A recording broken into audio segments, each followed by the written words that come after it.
یعنی اگر ایک آدمی مسجد میں آیا اور جماعت ہو چکی ہے تو وہ دوسری جماعت قائم کر سکتا ہے، لیکن پہلی شرط یہ ہے کہ اس آدمی کی نیت یہ ہونی چاہیے کہ وہ نماز میں جو جماعت ہو رہی ہے اس جماعت کی نماز کو پائے، یعنی پہلی جماعت کو پانے کی نیت ہونی چاہیے اس کی، نمبر 1۔ نمبر 2، وہ جان بوجھ کر اتنی سستی اور کاہلی نہ کرے کہ وہ یہ سمجھتا ہے جماعت چھوٹ بھی گئی تو کوئی بات نہیں، میں دوسری جماعت قائم کر لوں گا۔ نمبر 3،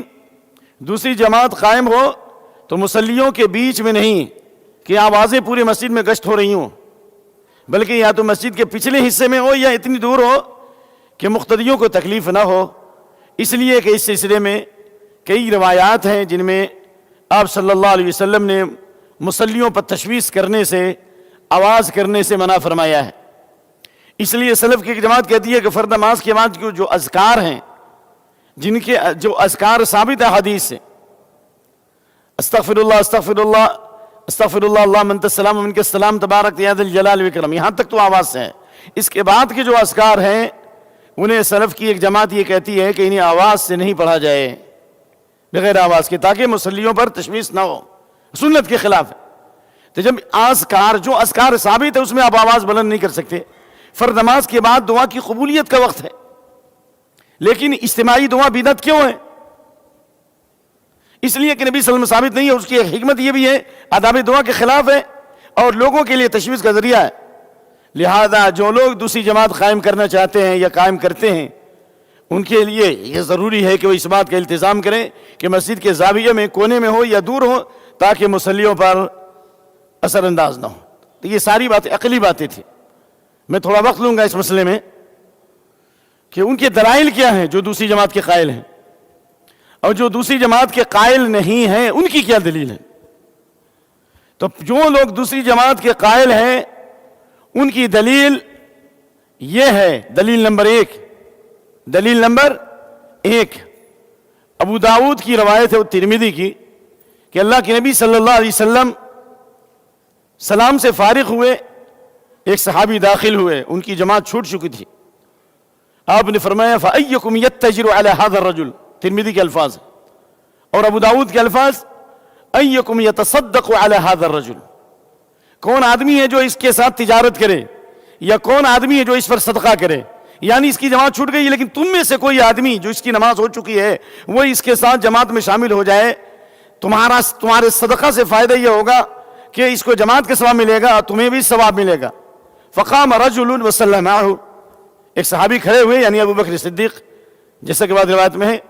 ابو بکر صدیق کھڑے ہوئے جو آپ کے ساتھ نماز پڑھ چکے تھے، لیکن آپ صلی اللہ علیہ وسلم کی موجودگی میں انہوں نے دوسری جماعت قائم کی۔ یہ اس بات کی دلیل ہے کہ دوسری جماعت ہو سکتی ہے۔ اگر دوسری جماعت نہیں ہوتی تو اللہ کے نبی صلی اللہ علیہ وسلم نے کیوں کہا اس پر صدقہ کرنے کے لیے؟ ٹھیک ہے، اور دوسری اور کئی روایات ہیں، مثال کے طور پر بخاری وغیرہ میں روایت موجود ہے کہ عبداللہ بن مسعود اپنے 6 شاگردوں کے ساتھ، اگر حافظہ خطا کرے تو معاف کرنا، 6 شاگردوں کے ساتھ یا 9 شاگردوں کے، لیکن حافظہ کہہ رہا ہے 6 شاگردوں کے ساتھ مسجد میں پہنچے اور وہاں اذان ہو چکی تھی، نماز ہو چکی تھی، پھر اذان دی گئی، پھر دوسری جماعت قائم کی۔ انس بن مالک کے بارے میں اس مسئلے کی وضاحت ہندوستان کے بڑے محدثین کے بارے میں ہمارے بعض اساتذہ کہتے تھے، خاتمۃ نہایت المحدثین فی شبہ القارۃ الہندیہ، محدثین کی آخری کڑی ہندوستان میں علامہ وقت عبید اللہ رحمانی رحمہ اللہ نے میرعات میں تفصیل سے بیان کیا کہ دوسری جماعت کے قیام سے متعلق بے شمار دلائل دیے، ان میں سے یہ دلائل کہ انس بن مالک نے دوسری جماعت قائم کی مسجد میں، عبداللہ بن مسعود نے اپنے شاگردوں کے ساتھ دوسری جماعت قائم کی۔ اگر بدعت ہوتی ہے، ثابت نہیں ہوتا تو یہ صحابہ اس پر عمل نہیں کرتے۔ لیکن جو لوگ کہتے ہیں دوسری جماعت نہیں ہو سکتی، اور اس سلسلے میں علامہ البانی رحمۃ اللہ علیہ کا رجحان بھی ہے اس کی طرف، ان کے تلامذہ کا، وہ کہتے ہیں کہ نہیں، ابو بکر صدیق رضی اللہ عنہ والا جو عمل ہے یہ اتفاقی واقعہ ہے۔ دوسری بات یہ کہ جنہوں نے دوسری جماعت قائم کی وہ ایک متخلف تھے، جن کی نماز چھوٹ گئی تھی، مسبوق تھے، اور جس نے مل کر کے دوسری جماعت قائم کی وہ اپنی نماز پڑھ چکے تھے، یہ متنفل تھے، وہ مفترض تھا، اس کی نماز نفل ہوئی، اس کی نماز فرض ہوئی، اور یہ جماعت سے نماز پڑھ چکے تھے۔ اس کی مثال ویسے ہی ہے جیسا کہ معاذ بن جبل رضی اللہ عنہ اللہ کے نبی صلی اللہ علیہ وسلم کے پیچھے عشاء کی نماز پڑھ لیتے اور پھر اس کے بعد میں قباء میں جا کر کے جماعت کرتے تھے، نماز پڑھاتے تھے. لہذا یہ دلیل نہیں بنے گی، اتفاقی واقعہ.